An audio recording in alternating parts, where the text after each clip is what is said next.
What's good, everybody? It's your boy D Nice with I2G Radio, back at it with another post-game show. Las Vegas Raiders lost to the Indianapolis Colts 40-6. And as always, every week we do our post-game show. Urge everyone to like, comment, and subscribe to us on I2G Radio, Apple Podcasts, and Spotify, and also on Viva Las Raiders, on our YouTube channel. Raiders got their ass whooped every phase of this game. Good first drive. It was a long drive. Once it got to around the 11th or 12th drive, I said, for us to really have a shot, we're going to have to score 7 points on this one. They didn't. And Colts then proceeded to roll off, I believe it was about 30 unanswered points. Kind of a chip shot field goal towards the end that made it the final score 40-6. But all aspects, special teams, offense, defense, Raiders made mistakes and were just completely out of it. Geno Smith threw 2 more interceptions in this game. The first one was a tip pass, it was a great play made by the defense.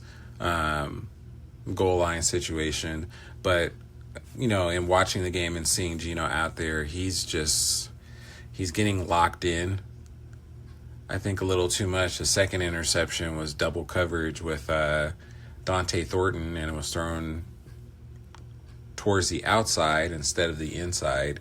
And, I don't know what it is. I don't know if he's, seeing double or seeing ghosts or anything out there. And I'm, not trying to be funny or anything like that, but it just seems like something is off with his decision making, what he's seeing, because now it's, Jack Bech running down the middle of the field, or, Ian Thomas is open, is completely missing wide open receivers. And, when Derek Carr was here, there was a similar situation like that with him. You can go pick any game in the National Football League and find where quarterbacks, miss wide open plays. It's just becoming more frequent on downs, consecutive downs for Geno. So I don't quite know how they're going to correct that. Ashton Jeanty had 67 yards on the ground. I believe he had 42 or 47 receiving yards. So you can kind of see his all-purpose skills are starting to come out. But no Brock Bowers this game, no Michael Mayer. You could definitely tell the difference. A lot of the tight ends that they had, they just kind of had them running with kind of chip and kind of run them, tight end screens, blocking. The backups got a lot of play, obviously, this game with both those starters out. Albert O had a good game. And, him and Jeanty are about the only ones that kind of... Trey Tucker also did as well. But, long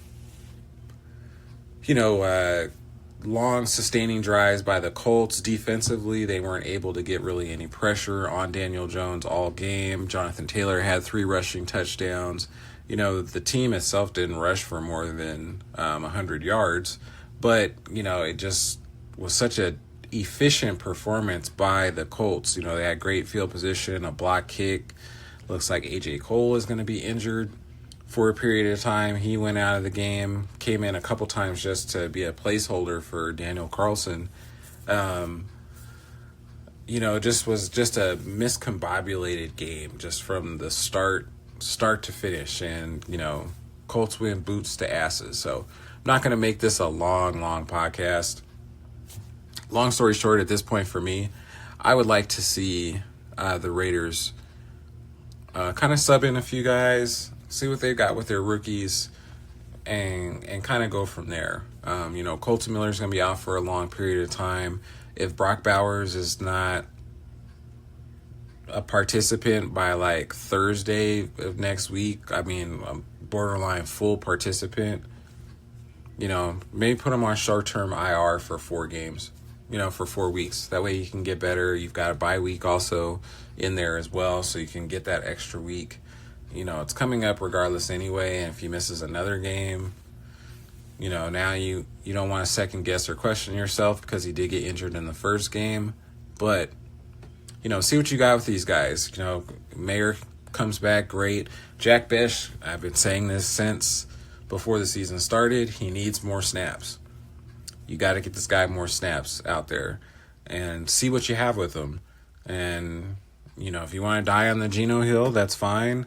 I'm not saying necessarily you want to go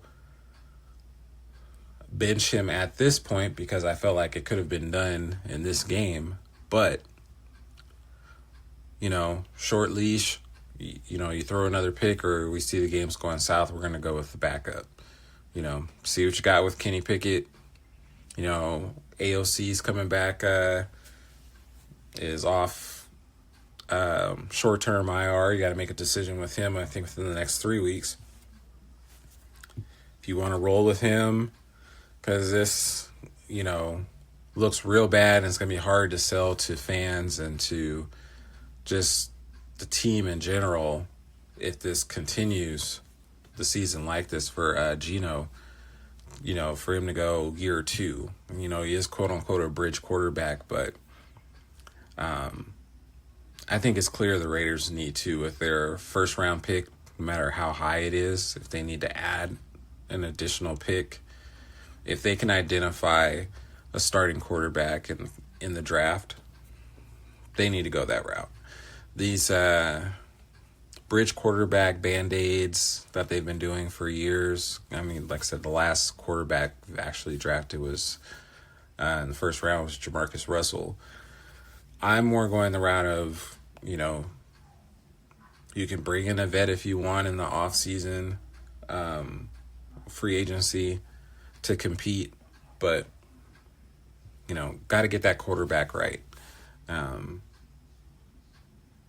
It's too many games and seasons now where you're looking at that quarterback position for the Raiders and you're like, okay, if he does this and, if was a fifth, we'd all be drunk, and you're wishing upon some type of performance, a lot of times that quarterback has not been able to deliver.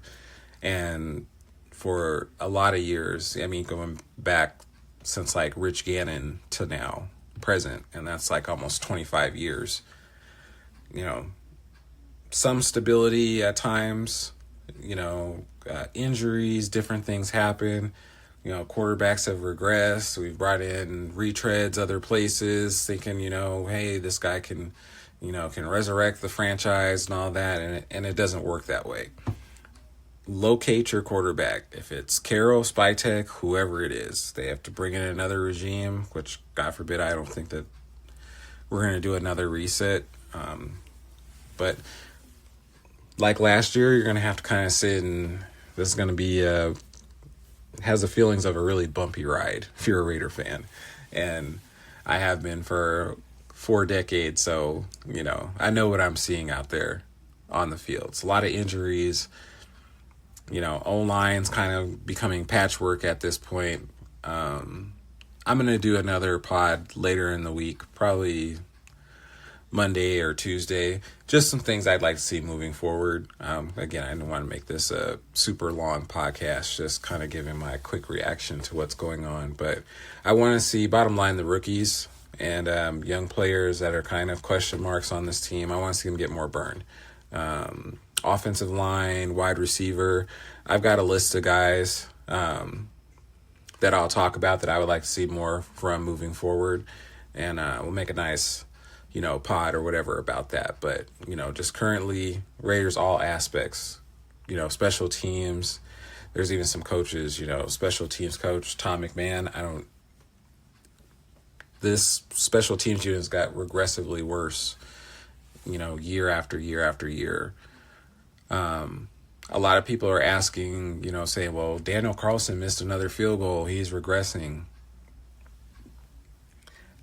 The situations that you're putting your kicker in to make these kicks, and a lot of these kicks that people are mad about, saying, well, his mark past, 55 yards or fewer is, I don't know the exact statistic, but I know, trust me, I know he's missed a lot of 55-plus yard kicks that, he was nailing when the playoff year 2021.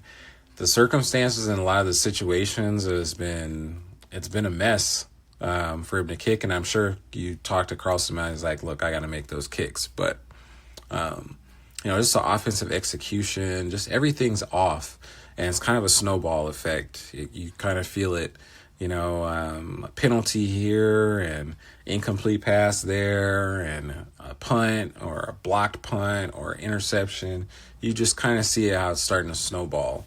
And with everything, special teams, offense, defense, it's all been pretty bad at this point. So Raiders next week do have Tennessee Titans.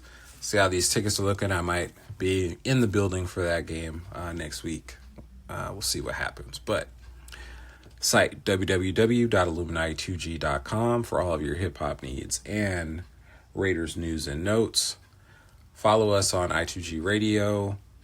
That's the letter I, the number 2, the letter G, radio, on Spotify and Apple Podcasts. You can also check out our YouTube channel, Viva Las Raiders Podcast. D-Nice, I2G Radio signing off. Peace.